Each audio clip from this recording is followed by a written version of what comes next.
This is Greg Vincent, the editor of AgWeb. The Farm Journal Legacy Project is a concerted effort to address the succession planning needs of America's farm families.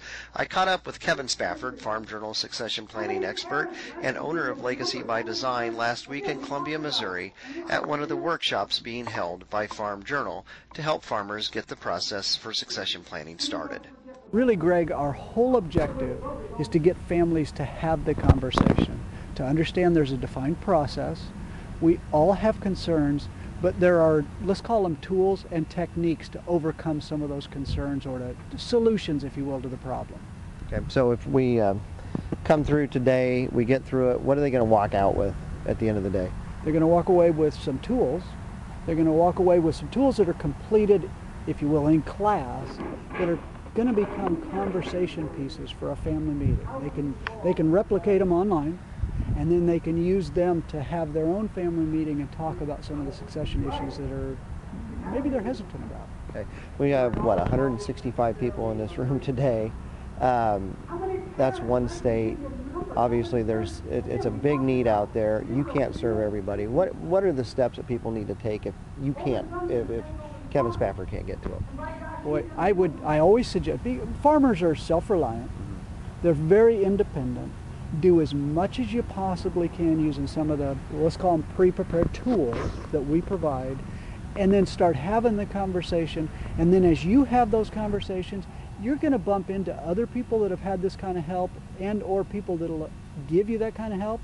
And as you understand what the process is, you'll be able to better interview other professionals that you might want to bring in as your facilitator. And that's what's really important, is you got to understand the process and what you're looking for first, and then interview some other professionals that might be able to help you through it. You said professionals, not a professional, not just an accountant, not just a lawyer.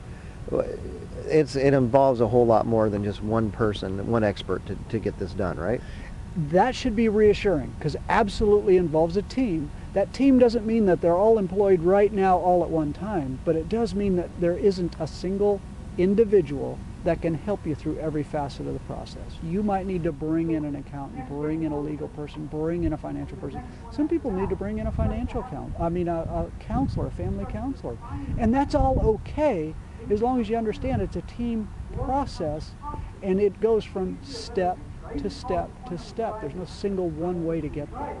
You talk about a CPA, an attorney, a financial counselor. There's egos involved here. How do you manage those egos to get this done as painlessly as possible? There is, and you hit on a very good point. And most people think, well, they might not articulate that, but it's always a concern. So what we do is make sure that the family focuses on their objectives and is very, very clear about what they want to achieve through the process. If they're clear, it's pretty easy to figure out who's, how do I say this, self-promoting and or selling, if you will, a transaction. I want somebody, or we recommend somebody who's going to take care of that family and kind of nurture them, if that's the right way, through the process. Okay. All right.